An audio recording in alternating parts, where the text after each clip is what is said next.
on well-being of individuals using animals. We focus on animal-assisted intervention. Now you may ask, what is animal-assisted intervention? Animal-assisted intervention are interventions that are focused on improving one's well-being using animals. These initiatives are led by animals. It's an umbrella term, animal-assisted intervention, under which there are several other services that humans of canines provides.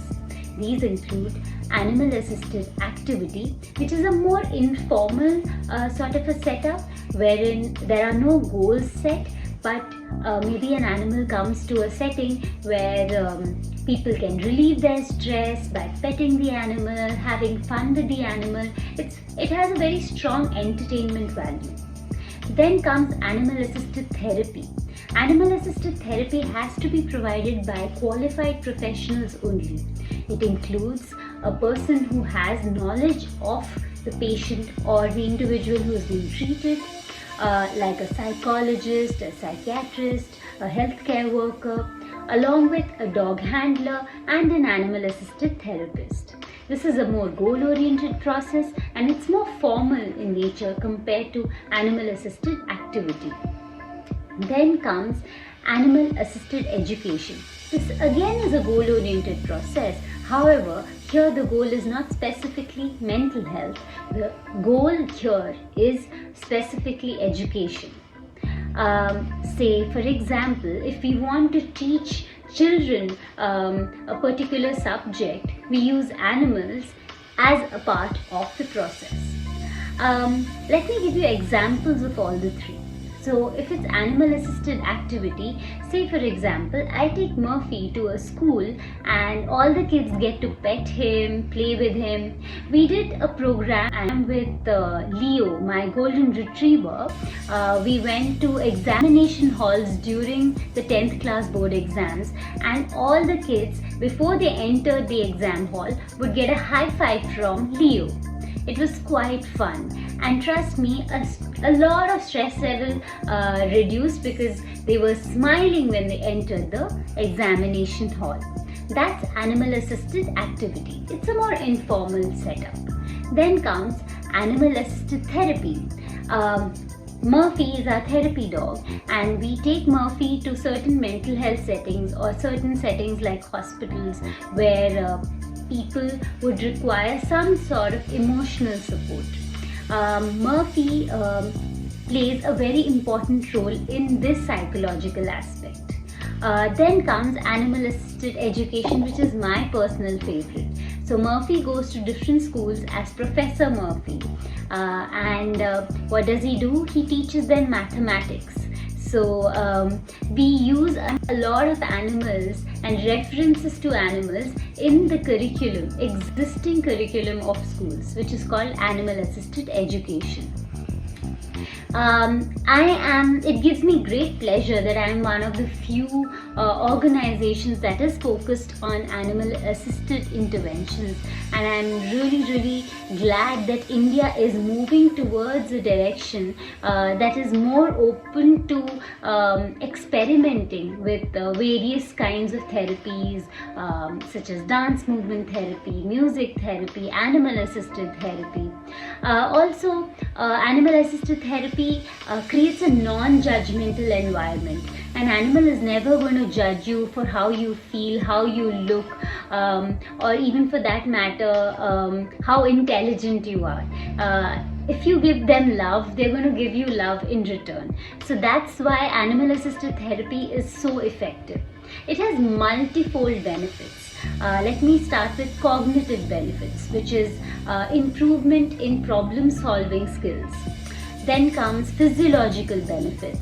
Physiological benefits, it's been seen and studied that when you pet a dog, you release happy hormones or love hormones, and your cortisol level also comes down, which is a stress hormone.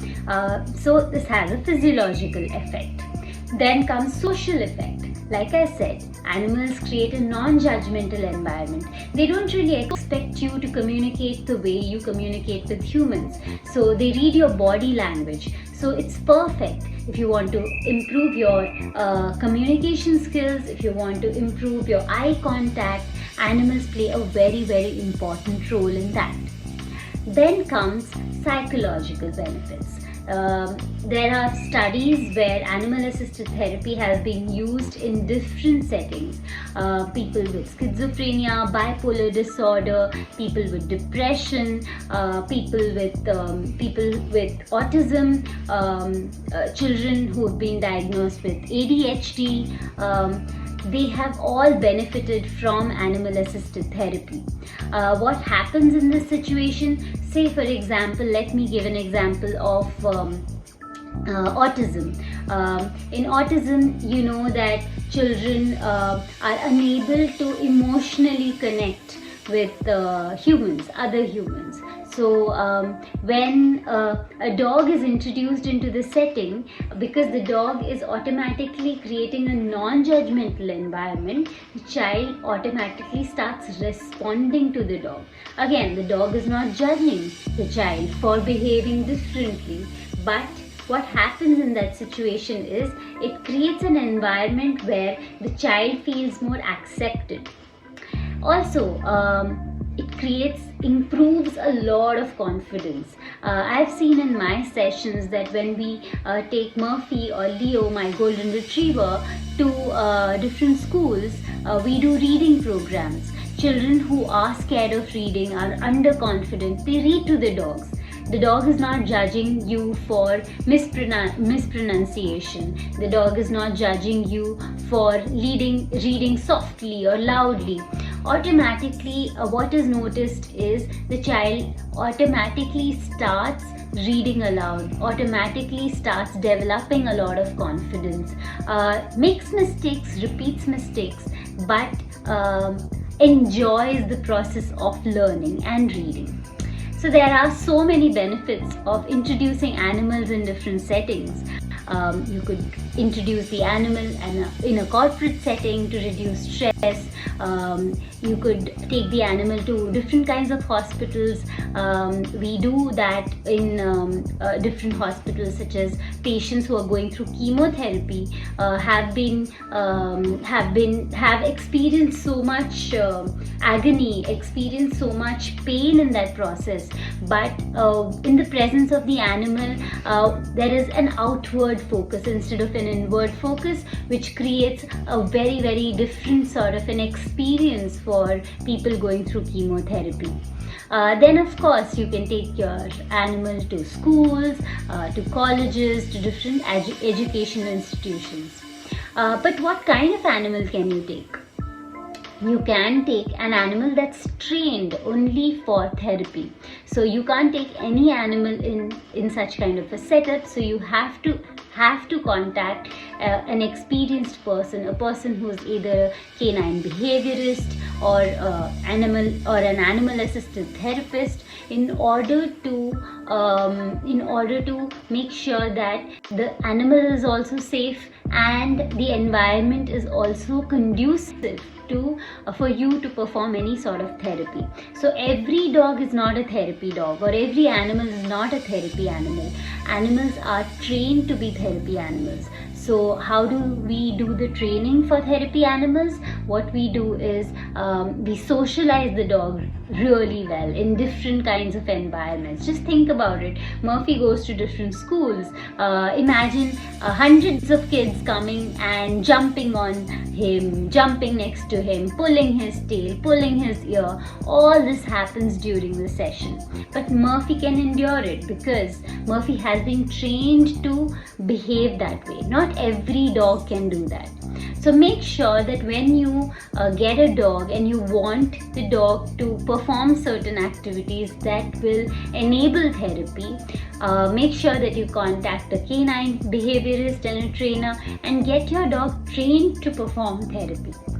On this note, I would like to say that I'm really glad that I'm talking about something that's so important in today's world which is dealing with such a big issue. We are all talking about mental health at the moment, and all of us want to find different forms of therapy, alternate forms of therapy. Maybe all of us cannot verbalize our emotions. Maybe all of us seek help in different ways. Animal assisted therapy is one such way that you could consider, because it does create an environment that is non-judgmental and provides unconditional love and support. So thank you so much from Humans of Canines and Sleepy Murphy.